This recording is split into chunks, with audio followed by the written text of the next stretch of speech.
hazırlık sürecinde ilk sete geldiğimde ilk olarak kostüme giderim her zaman. Kostümümü giyip hazırlanırım.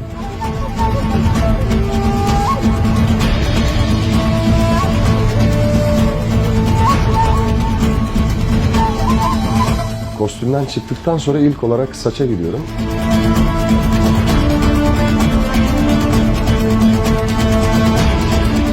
Hazırlık süreciniz nasıl geçiyor? Eğleniyor musunuz? Çok eğleniyoruz çünkü genelde sabahın ilk saatleri oluyor. İşe başlamadan önce yaptığımız için bu işlemleri ve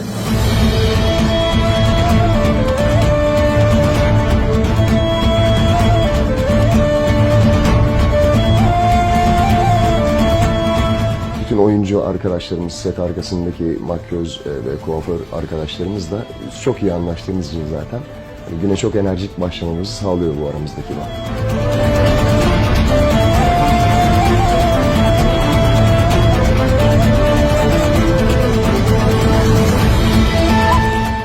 Evet, saç işlemimiz bitti. Şimdi makyaja geçiyoruz. Birazdan görüşmek üzere.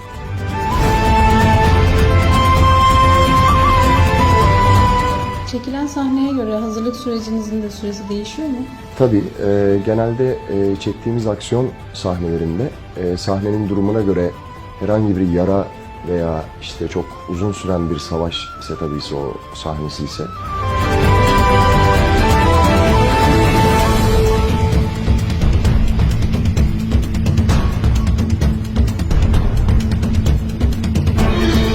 duruma göre kirletmemiz artabiliyor. Yani vücut ve el kirletmesi, kostüm kirletmesi de aynı şekilde.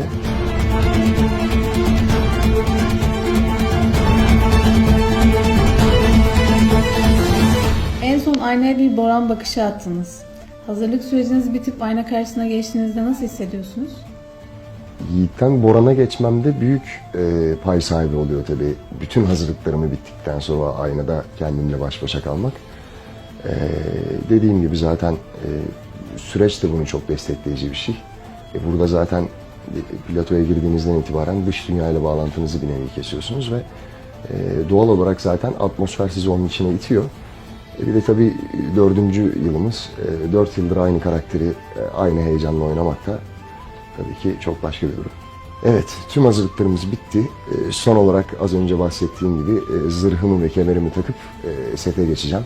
Yeni bölümde görüşmek üzere.